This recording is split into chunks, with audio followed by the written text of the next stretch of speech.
How's it going, everyone? It's Edwin from Crosscreek Lights here, and today we are showing part one of our new controller expansion project that we are working on. I wanted to kind of follow along as we are building these new boxes and how we planned for this, how we're going to use it. So we're just going to go ahead and take you through. This is one of the completed boxes, well, almost complete, just needs some pigtails here. But I'm going to show you kind of how we designed this, what we're using, that type of thing, and then in some other videos we'll show you down the line some other stuff that we're working on. So I'm going to pull up CAD here. This is just Fusion 360. So I just mocked this up in Fusion here. What I did was I created this board, and this is just the image of the board with the dimensions of this board. That's all from Falcon and Culp's website. And then what I did was these pigtails here, which I'll show you in a minute. Those are from Pixel Paradise, and they're kind of unique, and it kind of helps us with the space constraint. And then over here, we decided to use PowerCon connectors because for this project, we aren't going to have power in these boxes. The 12-volt power is going to be supplied by a main box. So we're separating power out of the control boxes themselves, which I've not seen many people do. So I think this is kind of a cool project, but I wanted to show you this. So you might be thinking, well, this is kind of not a very great concept, but to run power and everything separately, and for you it might not be, but if we go to our show here in X Lights,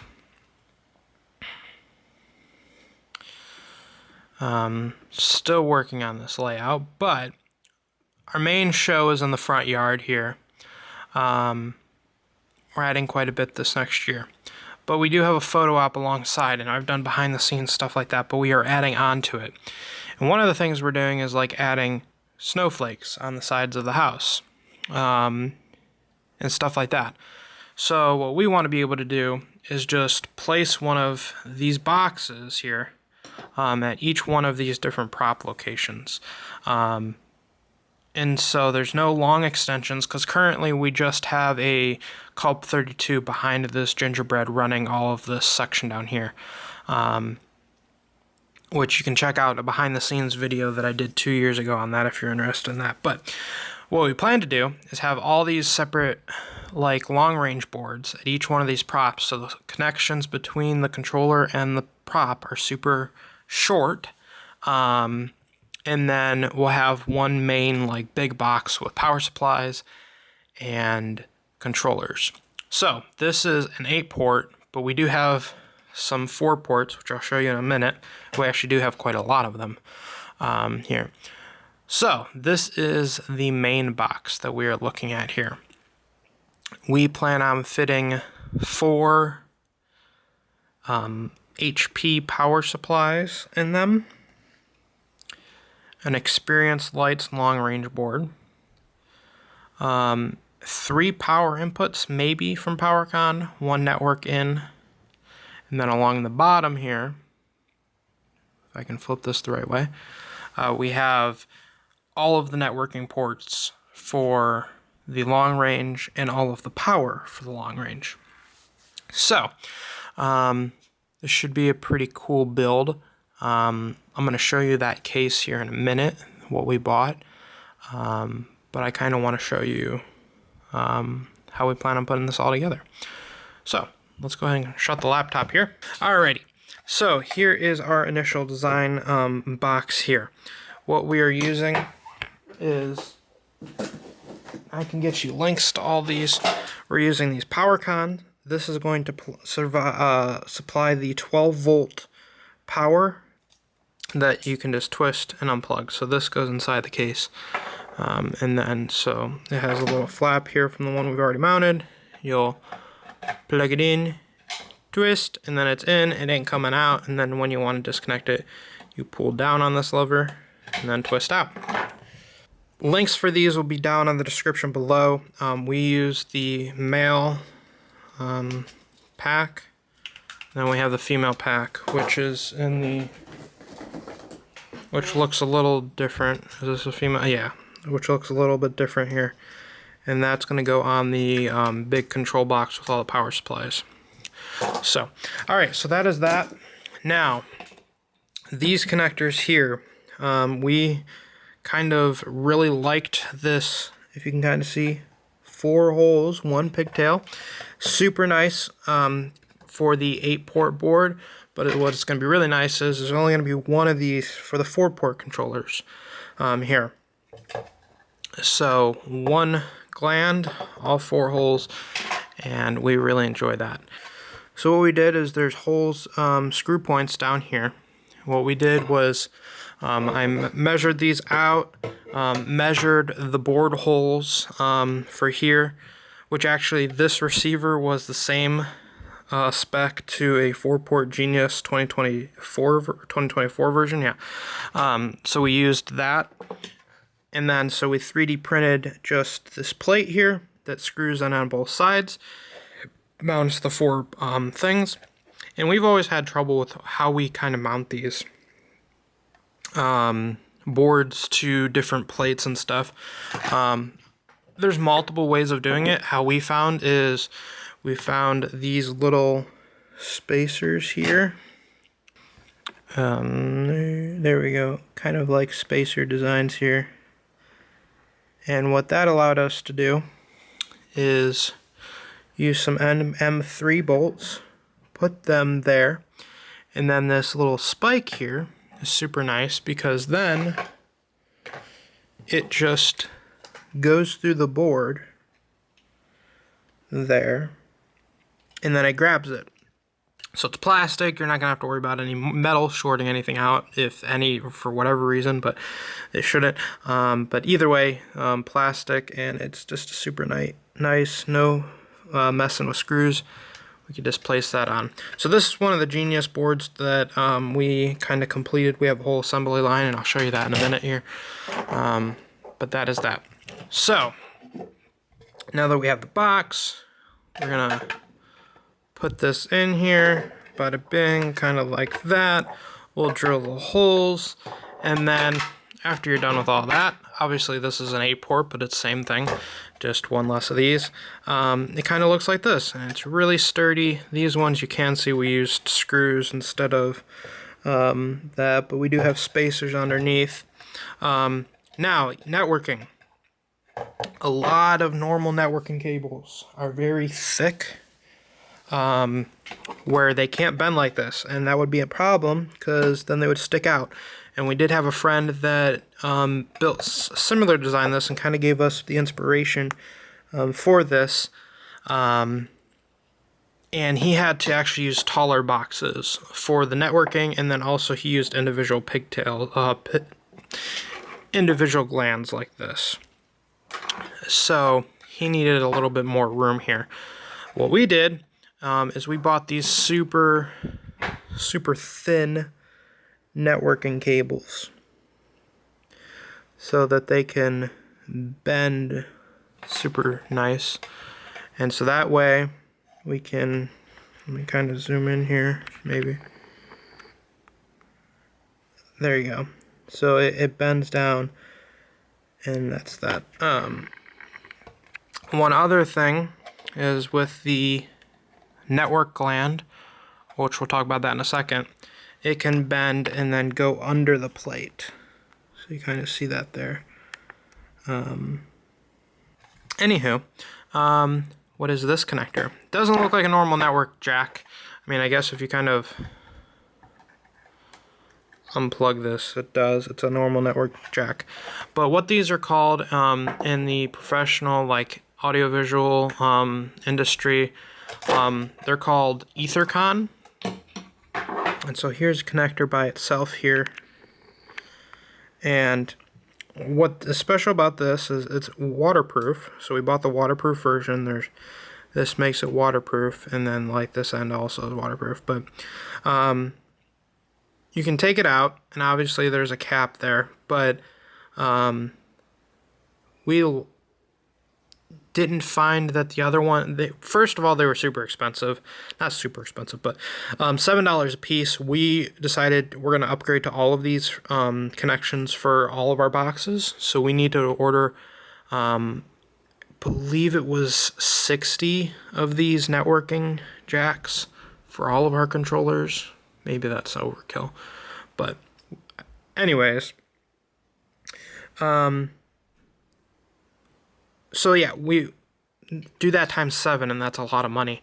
So these, I believe, were around $2 a piece, both this and this.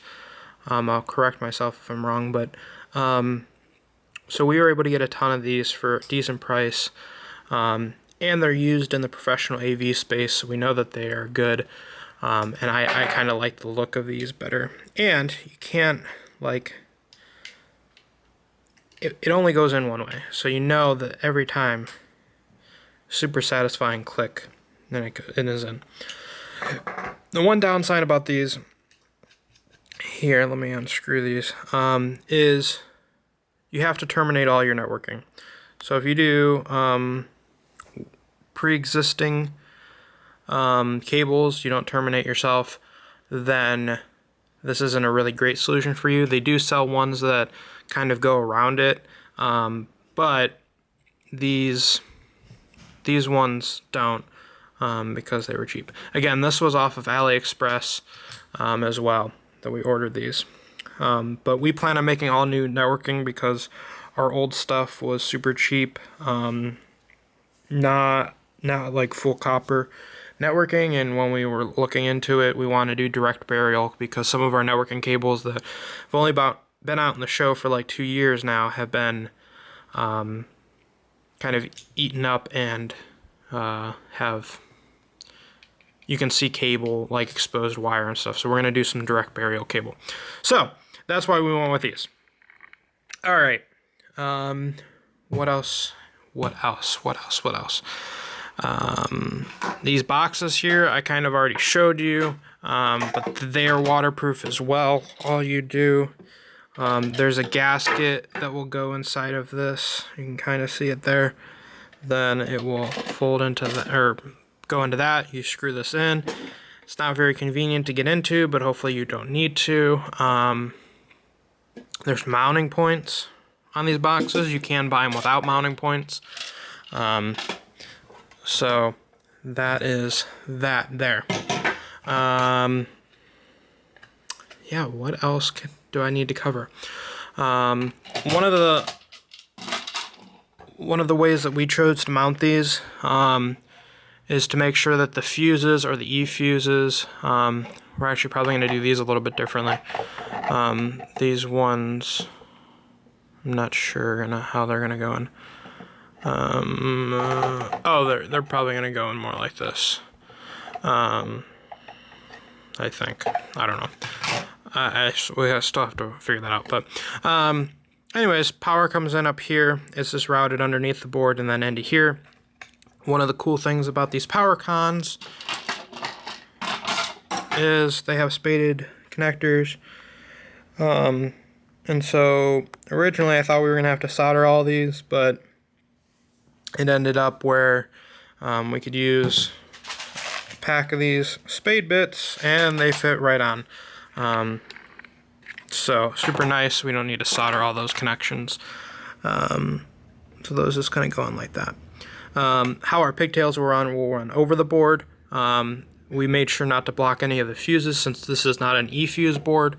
Since these are E-fuses, I don't know which direction we're going to go. We may go this way and then out. I don't know.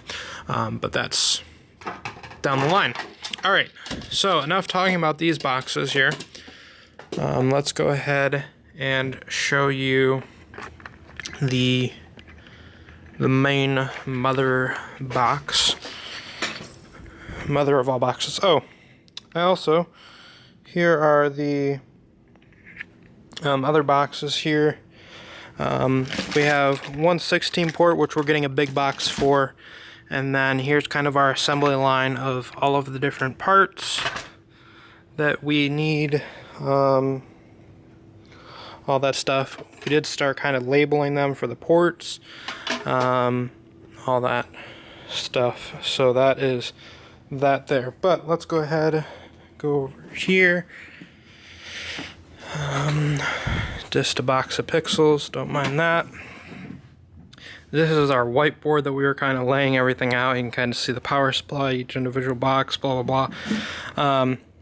This is going to be the big box of fun. So, we are still sourcing some of the parts here, but you can see all of the EtherCon, experience lights board is there. PowerCon with the glands. We're figuring out what kind of board we want to use here to connect to the power supply. Whether it is a fused board or whether it's non-fused. This was our kind of testing power supply. We have 4 more of these coming in because this was one of our spares from one of our other builds. But you'll kind of see just kind of like the wiring here. It is breakout board into some power connectors, and then we just wired it up to a PowerCon so we could plug it directly into the control box that we already built, that 8-port. But how this will run, it will run to one of these connectors that will be in this plate here. We plan on either mounting the power supplies like this, but we forgot about the board length, so now we're thinking about maybe something like this. But as we're building, again, designs always kind of change here. But this box is a Clipsu box. Again, this will be linked in the description below. But this is kind of the part 1.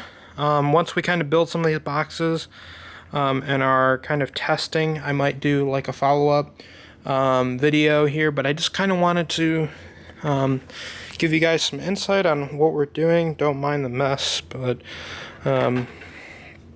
yeah, we're building boxes, we're having fun. I really like this design here and how it's turning out.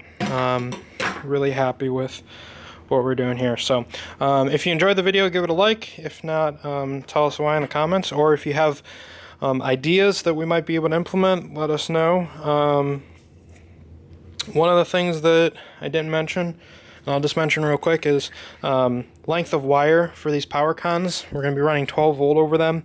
We did test with a 100-foot 16, might have been 18 gauge.